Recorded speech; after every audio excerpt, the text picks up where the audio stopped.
함께 보실 할 말씀은 구약성경 신명기 1장입니다. 오늘부터 3월이 시작되어서 신명기를 읽어나가게 됩니다. 오늘은 신명기 1장 내용을 살펴보는데요. 1장도 46절까지 길게 되어 있어서 다 읽기는 시간이 제한이 되어서 1절부터 8절까지 말씀을 봉독한 이후에 신명기 내용을 좀 살펴보도록 하겠습니다. 구약성경 신명기 1장 1절부터 8절까지 말씀, 구약성경 259년 전후를 보시면 되겠습니다. 1절부터 8절까지 함께 봉독합니다. 이는 모세가 요단 저쪽 숲 맞은편의 아라바 광야 곧 바란과 도벨과 라반과 하세롯과 디사합 사이에서 이스라엘 무리에게 선포한 말씀이니라.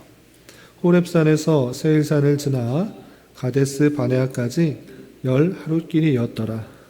40째 해 11째 달 그 달 첫째 날에 모세가 이스라엘 자손에게 여호와께서 그들을 위하여 자기에게 주신 명령을 다 알렸으니 그때는 모세가 헤스본에 거주하는 아모리 왕 시온을 쳐 죽이고 에드레이에서 아스다롯에 거주하는 바산왕 옥을 쳐 죽인 후라. 모세가 요단 저쪽 모압 땅에서 이 율법을 설명하기 시작하였더라. 일러스되 우리 하나님 여호와께서 호렙산에서 우리에게 말씀하여 이르시기를 너희가 이 산에 거주한 지 오래니 방향을 돌려 행진하여 아모리 족속의 산지로 가고 그 근방 곳곳으로 가고 아라바와 산지와 평지와 네겝과 해변과 가나안 족속의 땅과 레바논과 큰 강 유브라데까지 가라. 내가 너희의 조상 아브람과 이삭과 야곱에게 맹세하여 그들과 그들의 후손에게 주리라 한 땅이 너희 앞에 있으니 들어가서 그 땅을 차지할지니라. 아멘. 감사합니다. 오늘 말씀 읽기 본문은 신명기 1장입니다. 3월에는 신명기 말씀을 읽어 나가게 되는데 오늘 첫날이기 때문에 신명기 개요를 좀 살펴보고 오늘 1장의 내용을 교훈받도록 하겠습니다. 여러분들 갖고 계시는 말씀 읽기 책자 10페이지를 보시면 신명기 개요가 쭉 나와 있는데 간단하게 좀 살펴보고 넘어가도록 하겠습니다. 10페이지 보시면 신명기는 어떤 책인가 1번 되어 있는데요. 내용을 좀 보겠습니다. 신명기는 모세오경의 결론을 장식하는 책으로 구약에서 가장 중요한 책들 중 하나로 간주된다 그랬습니다. 신명기, 모세오경 중에 마지막에 있는 그런 책인데 그러니까 모세오경을 결론 짓는 그런 중요한 책이다라고 설명이 되어 있고요. 그것뿐만 아니라 신명기 다음에 나오는 역사서의 서론적 역할을 한다라는 것입니다. 그래서 모세오경과 역사서의 중간 위치, 끝부분에 위치하여서 역사서의 서론적 역할을 한다라는 되어 있고요. 그리고 신명기에 나타나는 용어와 구절들 그리고 신학은 구약 전반에 걸쳐서 나타나며 차후에 나타나는 이스라엘 역사를 해석하는 단서를 제공한다 되어 있습니다. 그리고 신명기는 우리가 잘 인지하지 못하고 있을 수도 있지만 신약에서 가장 많이 인용되는 책들 중에 하나인 것입니다. 그래서 신명기는 신약의 27권의 책들 중 17권의 책에서 인용되거나 암시되어 80배 이상 신명기가 드러나고 있다는 것을 좀 참고해 볼 수 있습니다. 그리고 두 번째 단락을 보시면 그럼에도 불구하고 신명기는 대부분의 현대 독자들에게 많이 잘 알려져 있는 책은 아니다라고 되어 있습니다. 왜냐라고 할 때 신명기를 읽어보시면 아시겠지만 대단히 율법적이고 제의적이었기 때문에 오늘날에 있어서 그런 율법 제의적인 내용들 어떤 우리에게 상관이 있을까 하면서 읽지 않는 경우가 대부분이고 또 읽기가 어렵고 딱딱해서 잘 안 읽혀진다라는 것입니다. 그렇지만 신명기는 무미 건조한 율법들을 단순히 나열해 놓은 그런 책이 아니라 모세의 입을 통하여 설교로서 선포된 율법이다라는 것입니다. 그래서 단순히 율법들, 제의적인 내용들을 쭉 나열한 것이 아니라 모세가 설교하듯이 새로운 세대들에게 새로운 율법을 알려주는 그런 책이다. 이렇게 이해하시면 되겠습니다. 그래서 신명기는 어려서 출애굽을 경험한 새로운 세대 또는 출애굽을 전혀 경험하지 못한 세대에게 모세가 죽음을 앞에 두고 권면하는 간곡한 고별 설교다라고 생각하시면 되겠습니다. 그래서 모세의 유언적 설교 이렇게 생각하면 되고요. 그리고 신명기의 목적은 무엇인가라고 할 때 출애굽 제2세대가 약속의 땅에서 살아야 할 규례를 다시 한번 제시해 주는 것입니다. 출애굽할 때 어려서 그 율법들을 잘 알지 못하고 또 새로 그 광야에서 새로 태어났기 때문에 그 율법들을 잘 알지 못하기 때문에 모세가 유언적으로 설교하듯이 그 모든 율법들을 다시 한번 알려주는 그런 말씀이다. 이렇게 생각하시면 되겠고 또 넓게는 어떻게 생각해야 되는가? 그러면 약속의 제2세대에게 약속의 땅에서 지켜야 될 율법들만 알려주는 것인가? 거기서 그치지 않고 좀 넓게는 어떻게 생각할 수 있는가? 앞으로 오게 될 이스라엘의 각각의 세대에 믿음의 삶에 대한 패러다임을 제시하는 내용이다. 이렇게 생각하시면 되겠습니다. 그리고 신명기가 출애굽기부터 민수기에 나타나는 율법의 일부를 반복하고 있기는 하지만 신명기에 나타나는 율법은 이전에 주어졌던 율법들을 새로운 세대와 새로운 상황에 적용하거나 확대하여 설명하고 있다. 이렇게 생각하시면 되겠습니다. 그래서 반복되는 내용들 똑같이 그냥 반복해서 설명한다. 그것이 아니고 새롭게 확대 적용하기 위해서 모세가 새로운 세대들에게 자세히 또 풍성하게 설명하는 내용들이다. 이렇게 생각하시면 되겠습니다. 그렇기 때문에 모세는 강압적으로 하나님의 명령에 순종하라 라고 요구하기보다는 어떻게 하는가? 설교를 통해서 청중들이 이 말씀을 왜 순종해야 되는지를 알려주는 방법을 사용했다라는 것입니다. 하나님의 말씀, 하나님의 율법이 이거니까 너희는 순종해라. 이런 식으로 나열해서 강압적으로 지켜라 라는 방식을 사용한 것이 아니라 모세가 이제 죽음을 앞두고 새로운 세대들에게 설교하듯이 왜 너희들이 이런 말씀들을 지켜야 되는지 그것들을 설명하고 있다는 것입니다. 순종하는 동기를 불러일으키기 위해서 다양한 수사학적 방법을 사용하여서 율법들을 지키게 하는 것이 신명기다라는 것입니다. 그리고 2번 보시면 모세오경에 신명기 의의가 있는데 신명기의 특징을 이렇게 생각할 수 있다라는 것인데 첫 번째는 선지적 설교로서 신명인 것입니다. 무슨 뜻이냐라고 할 때 그냥 설교가 아니라 선지자적 그런 사상들이 잘 드러났다는 것입니다. 무슨 뜻인가라고 할 때 모세가 백성들이 현재 행해야 할 일과 백성들이 순종과 불순종이 미래에 미치는 영향이 어떤 것인지를 설명하는 것입니다. 그러니까 순종했을 때, 순종하지 못했을 때 어떤 영향을 미치는지를 쭉 설명하면서 선지자로서의 그런 모습들이 잘 드러났다는 것입니다. 그리고 또 아주 특별한 일들이 있는데 모세는 아직 가나안 땅에 들어가지 않았음에도 불구하고 가나안 땅에 들어가서 있을 일들을 아주 구체적으로 예언하고 있습니다. 어떤 일이 있었는가? 어떤 일들을 예언하는가? 할 때 모세는 지파들의 정착과 왕이 나타나게 될 일과 포로로 끌려갈 사건들과 심지어 포로에서부터 귀환할 일까지도 다 어떤 일들이 있을 것인지를 쭉 설명하고 있습니다. 그래서 단순히 설교 또는 율법들을 나열하는 것에 그치는 것이 아니라 그의 설교 속에서는 앞으로 어떤 일들이 있을 것인지를 선지자적 견해에서 선포하고 있는 그 모습을 살펴볼 수가 있는 것입니다. 또한 모세는 과거의 경험을 통해 이들이 얼마나 쉽게 우상에 유혹받았는지를 쭉 설명하면서 과거의 하나님의 능력을 신뢰하지 못하고 실패했기 때문에 다시는 실수를 반복하지 않도록 그 과거의 잘못들을 하나하나 소개해 주면서 너희들은 그렇게 행하지 말아야 될 것을 설교하고 있는 것입니다. 그런 특징이 있다. 그런 선지적 설교의 내용들이 드러난다라는 것들을 알아둘만 하고요.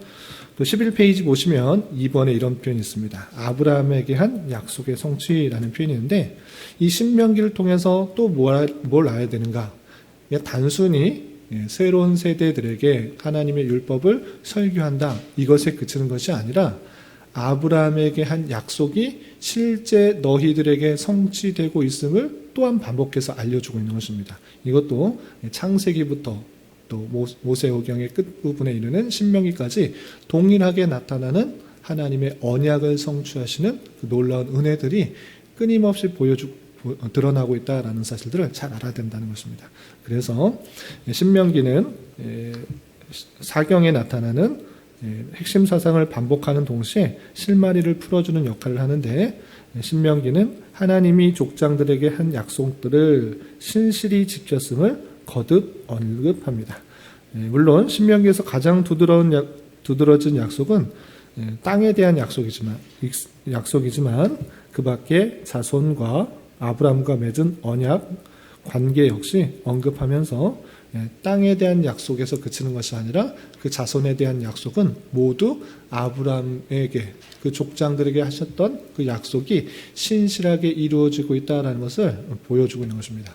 이렇게 끊임없이 하나님께서 약속하신 내용들을 이루어주고 계시는 하나님의 놀라움에 대해서 신명기도 계속적으로 설교되고 있다, 이렇게 생각하시면 되겠습니다.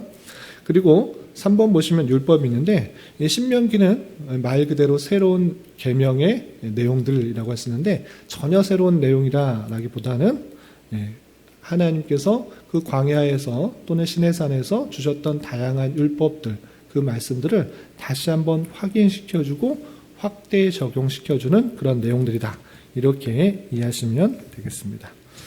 그래서 신명기는 오경의 다양한 부분과 다양한 과거 역사로부터 간결하고 통합된 신학적 해설을 하는, 오경에서 분리될 수 없을 정도로 철저히 통합된 실체다라고 설명된 내용을 살펴볼 수 있습니다.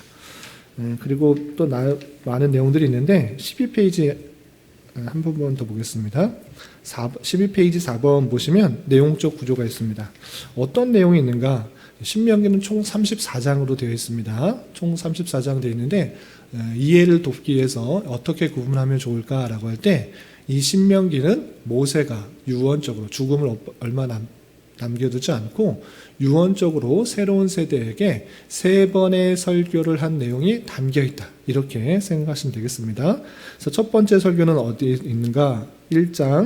1장부터 4장 43절까지고요. 두 번째 설교는 어디부터인가 라고 할 때 4장 44절부터 26장까지, 그리고 마지막 세 번째 설교는 27장부터 30장까지 되어 있다, 이렇게 3개의 모세의 설교로 되어 있는 것이 신명이다, 이렇게 염두에 두고 읽으시면 되겠습니다.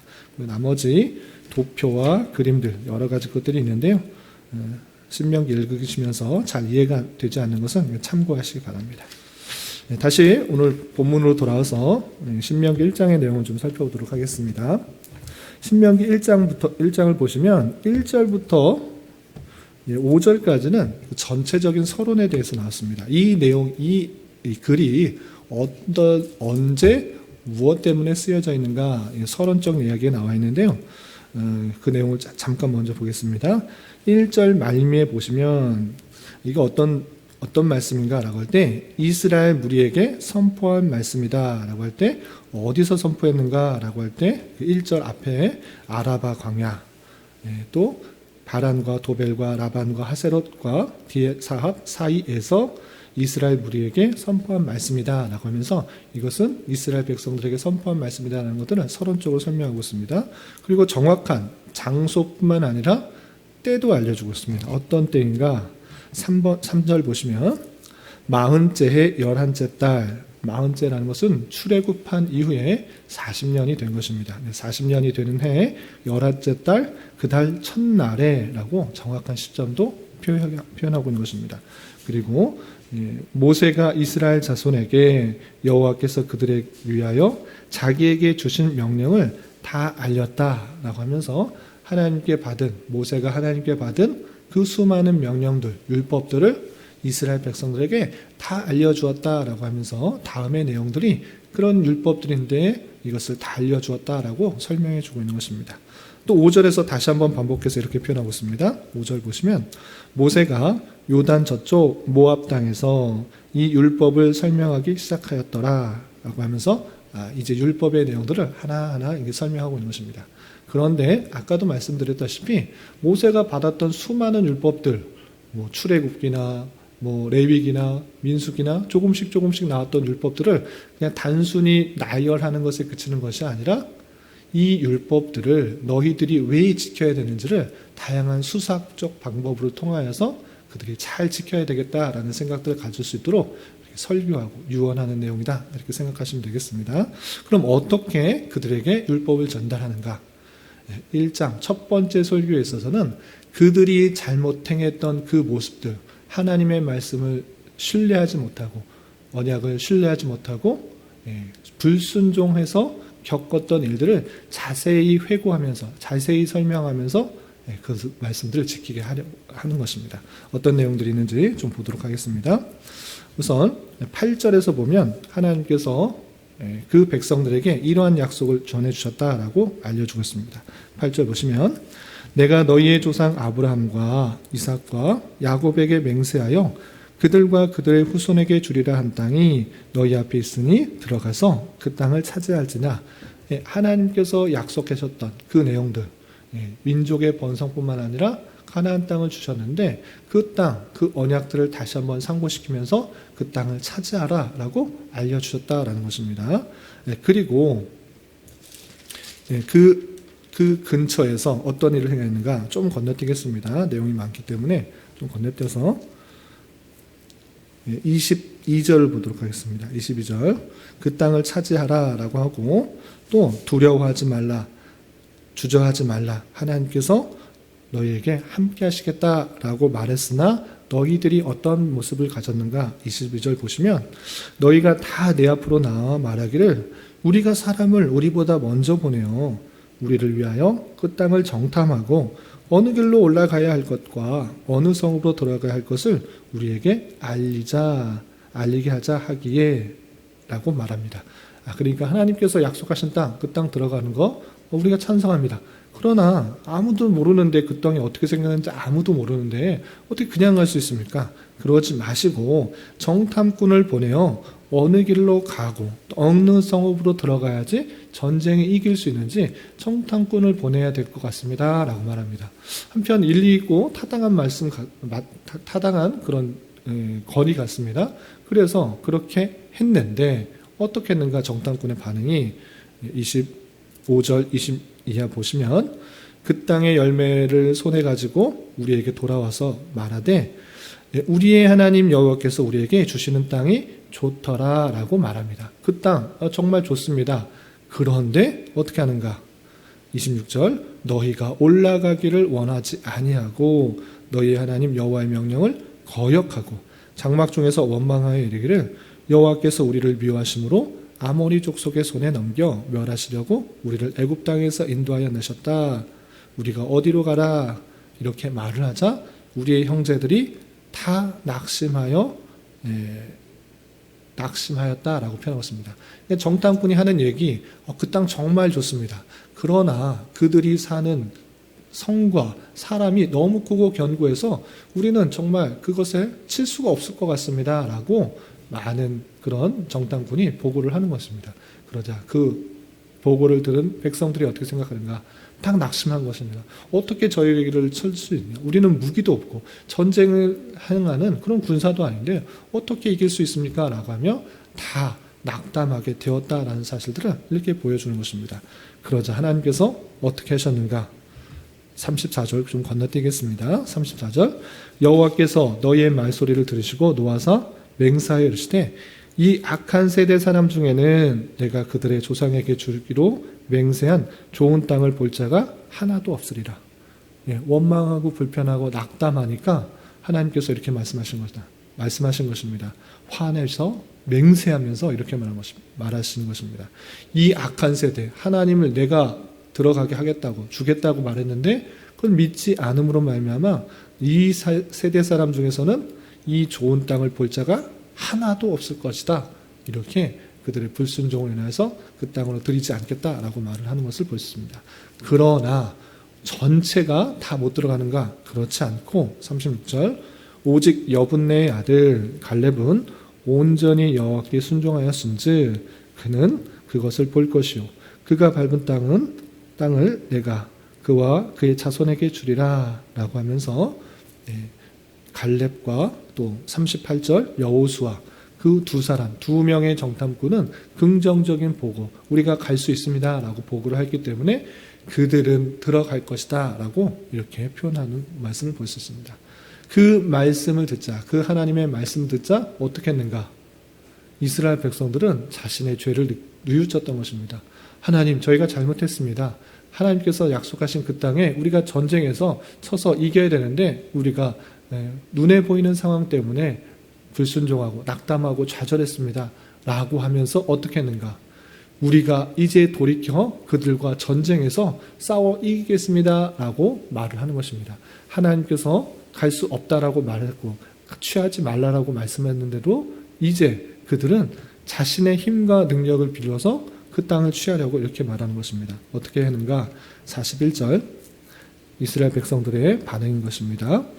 너희가 대답하여 내게 이르기를 우리가 여호와께 범죄하였사오니 우리 하나님께서 우리에게 명령하신 대로 우리가 올라가서 싸우리이다 하고 너희가 각각 무기를 가지고 경솔히 산지로 올라가려 할 때에 라고 하면서 하나님께서 너희들은 한 명도 이제 그 땅에 들어갈 자가 없다라고 말을 하니까 자신이 회개하는 것입니다. 그래서 우리가 범죄했으니까 우리가 하나님 말씀대로 가서 싸우겠습니다 라고 말하는 것입니다. 그러나 하나님께서 이미 너희들은 갈 수 없다라고 말하고 싸우지 말라고 했기 때문에 너희들은 그들은 하지 말아야 되는데 그 말씀에 또 순종하지 않고 그들과 싸우러 간 것입니다. 그래서 어떻게 되는가? 43절 이하 보시면 내가 너희에게 말하였으나 너희가 듣지 아니하고 여호와의 명령을 거역하고 거리낌 없이 산지로 올라가매 그 산지에 거주하는 아모리 족속이 너희를 마주 나와 벌떼같이 너희를 쫓아 세일산에서 쳐서 호르마까지 이른지라. 하나님 말씀 순종하지 않고 자기 스스로 전쟁을 하러 갔으나 하나님 말씀대로 대패하고 다시 돌아오게 된 그 모습을 볼 수 있는 것입니다.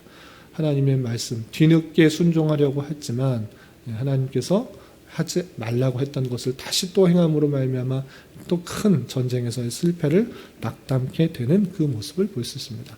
그런 말로 말미암아 어떻게 되는가? 1장 마지막 절 46절에 이렇게 표현하고 있습니다. 46절에 너희가 가데스에서 여러 날 동안 머물렀나니 곧 너희가 그곳에 머물던 날수대로니라 라고 하면서 정탐꾼이 40일 동안 정탐하고 되돌아온 그 날을 기념으로 해서 너희가 불순종하였으니까 광야에서 40년 동안 그렇게 머물게 될 것이다 라고 표현해 주고 있는 것입니다. 그러니까 모세가 이 말씀을 시작하는 이유가 무엇인가? 하나님께서 주신 말씀들이 앞으로 나올 것인데 너희들이 어떻게 불순종하여서 광야에서 40년 생활을 했는지 돌아보라 라는 것입니다. 하나님께서 약속하신 땅 그 땅이 있는데 너희가 계속적으로 의심하고 또 눈에 보이는 상황 때문에 불순종하고 낙담하고 좌절하는 것 하나님께서 그 모습을 보시고 40년 동안 광야 생활하게 했다라고 하면서 새로운 세도들에게 그렇게 행하지 말 것을 설교하고 있는 그 모습을 볼 수 있습니다. 앞으로도 2장과 3장에서 계속해서 그들의 불순종의 모습을 보여줄 텐데 오늘 일단 여기까지 말씀을 통해서 교훈받을 수 있는 것이 무엇인가 라는 것은 첫 번째 하나님께서 출애굽 2세대들에게 다시 한번 하나님의 언약의 말씀을 상기시켜 주는 것입니다. 아브라함에게 하셨던 그 말씀 아브라함을 택하시고 그에게 약속하셨던 그 말씀은 여전히 너희들에게 동일하게 주어진다. 하나님께서 약속하신 것은 반드시 실현하신다는 것을 알려주면서 그 하나님의 사랑을 일깨워주고 있는 것입니다. 그리고 그 언약은 실제 예수 그리스도로 통하여서 이루어졌고 우리가 그를 믿음으로 말미암아 구원을 받게 됐다는 사실로 인하여 감사 찬송하는 자가 되어야 될 것이고 또 한 가지 생각해야 될 것은 이스라엘 백성들이 당장의 눈에 보이는 상황 때문에 하나님의 언약을 신뢰하지 못했던 그 모습들을 우리는 다시 한번 되돌아봐야 될 것입니다. 정탐꾼이 되돌아와서 하는 말, 그들은 성이 견고하고 사람이 크니까 우리가 할 수 없을 것이다. 이런 견해 때문에 사람의 말 때문에 좌절하고 낙담하는 것, 눈에 보이는 상황 때문에 좌절하고 낙담하는 것이 우리 연약한 인생이 아닌가 생각합니다. 우리는 그런 것이 아니라 눈에 보이는 상황 넘어 하나님의 존재와 하나님께서 약속하신 그 말씀이 있는 것을 붙잡고 살아가야 되는 것입니다. 눈에 보이는 현실이 비록 녹록지 않은 현실과 내가 원하는 현실이 아닐지라도 담대하게 하나님을 믿고 말씀에 근거해서 살아가는 인생이 되어야 될 것입니다. 오늘 하루 살아가실 때, 또 남은 한평생 살아가실 때 하나님의 말씀을 부지런히 읽고 그 말씀에 근거해서 힘있고 담대하게 살아갈 수 있어야 될 것입니다. 이런 은혜가 저와 여러분 우리 모두에게 있기를 진심으로 기원합니다. 기도하겠습니다. 하나님 아버지 감사합니다. 오늘 말씀을 통해서 모세가 출애굽 2세대들에게 언약의 말씀을 다시 상기시키면서 선대들의 불순종의 모습들로 인하여 광야에서 오랫동안 생활하게 되었다는 말씀을 살펴보았습니다. 이런 말씀을 대하는 자로서 불순종하고 죄악된 인생임에도 불구하고 다시 한번 하나님의 언약의 말씀을 확인시켜주고 잘못된 행동을 하지 않도록 일깨워 주시는 은혜를 잘 깨달아 우리 또한 당장의 눈에 보이는 상황 때문에 원망하고 좌절하고 낙담하는 것이 아니라 주님께서 약속하신 것을 확실히 붙들고 우리에게 주어진 삶을 힘있고 담대하게 살아갈 수 있도록 은혜를 더하여 주옵소서. 주님, 3월은 시작이라는 주제로 한 달을 보내려고 합니다.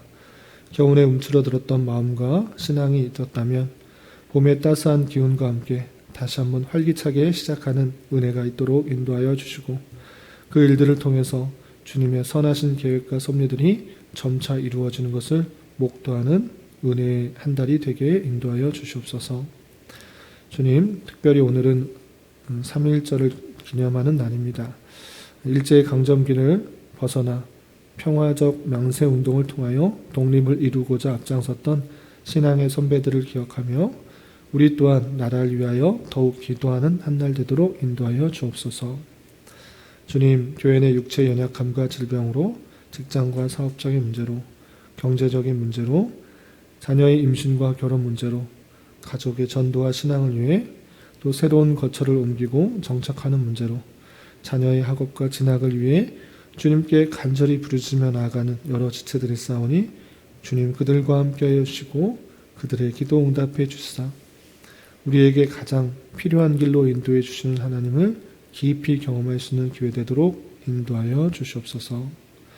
오늘 저녁에 있는 수요 성경 공부 시간에도 주님 함께하여 주실 줄 믿으며 이 시간 각자 주님께 간절히 간구하는 기도 제목 주님께서 들으시고 가장 선한 것들로 응답하여 주옵소서. 예수님의 이름으로 기도 올리옵나이다. 아멘.